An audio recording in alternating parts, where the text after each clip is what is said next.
secara serentak urban farming.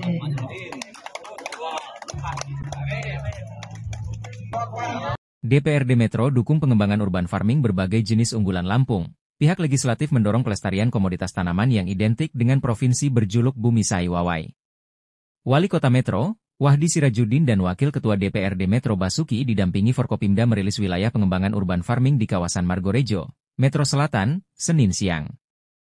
Launching Cabai Jawa Lampung, CJL, ditandai dengan penanaman simbolis jenis rempah yang dilakukan unsur eksekutif dan legislatif. Cabai Jawa dipilih karena sempat menjadi jenis unggulan yang dihasilkan dari perkebunan di Bumi Sai Wawai. Wali Kota Metro Wahdi Sirajudin menyebut pemanfaatan lahan di sekitar kawasan lahan pemukiman menjadi upaya menciptakan kemandirian tanpa bergantung bagi produk yang beredar di pasaran. Menurutnya, konsep pertanian perkotaan menjadi strategi menciptakan kota hijau dengan diharapkan dapat menjadi sumber penghasilan tambahan.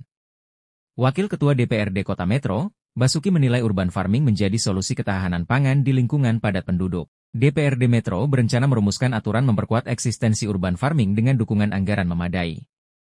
Kebijakan pembatasan alih fungsi lahan bakal diperketat sebagai upaya mendukung masyarakat yang produktif lewat pengembangan varietas tanaman lokal via sistem urban farming. Bukannya cabai murni, cabai Jawa dengan gula. Jadi kemarin tuh saya utik-utik itu kalau mungkin ada kepanjangannya. Nah, tapi kalau cabai secara kesehatan ini ternyata bisa melancarkan peredaran darah. Nah, mungkin kalau peredaran darahnya lagi bareng-bareng. Oke? Nah, acara yang sekarang cabai jamu atau cabai jauh.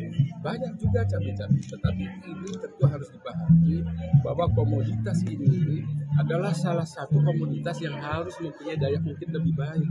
Kenapa? Menanamnya mudah, dan satu pohon itu bisa 10 tahunan. Kemudian hasil dari pohon itu juga bisa berulang-ulang, bukan seperti cabai kan? Yang kedua, dia adalah satu generasi dari lada. Lampung ini kan penghasil lada terbesar nomor 2. Nah, saya kira kita tidak bicara pada urban farming saja. Saya sudah sampaikan, di Metro ini lahan pertanian masih sangat bagus, 40%, 2.948. Yang kita inginkan di rumah-rumah penduduk itu.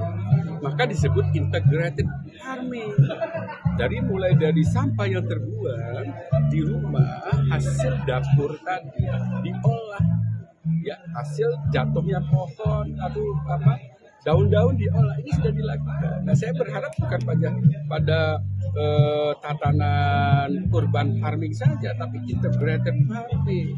Jadi satu rumah tangga itu berdaya, maka gerakan-gerakan itu sudah dilakukan. Ada Bank Nusa, Bungo Sampah, Kelurahan, pemberdayaan masyarakat yang dimunculkan. Misalnya di sini muncullah satu tagline-nya cabai Jawa Lampung. Orang akan melihat wisata jadinya. Jadi dia tempat wisata berkunjung. Nah, mampukah dia bersama dengan lingkungan di sekitar sini? Nah, dari sini diadopsi, dilakukan contoh di kopi di tempat yang itu yang saya sarankan. Ya, itu sudah ada dari pusat ya, dari kementerian itu di suatu perkotaan itu memang harus sesegera mungkin program urban farming itu harus disegerakan dan diprogramkan dan dilaksanakan. Ya, salah satu percontohan di Kota Metro ini bisa untuk menjadikan satu urban farming ini menjadi satu giat yang geliat ya, yang segera untuk bisa dilaksanakan di satu daerah yang namanya kota. Itu tadi saya sampaikan bahwa lahan pertanian di suatu kota itu pasti akan minim berkurang kan gitu. Dengan perumahan, dengan kaitan dengan pengalihan lahan dan lain-lain, itu menjadi satu program dari pusat itu yang kaitan dengan untuk ketahanan pangan, itu kita harus urban farming. Bukan sekedar seremonial, dan ini harus giat dan harus diprogramkan oleh pemerintah Kota Metro. Iya, harus dianggarkan, harus digiatkan dalam hal urban farming ini, karena ini wujud perkotaan. Di suatu saat nanti kita akan ketemu masalah dalam hal untuk ketahanan pangan kita, untuk bercocok tanam kita, untuk lebih memikirkan untuk anak cucu kita ke depan.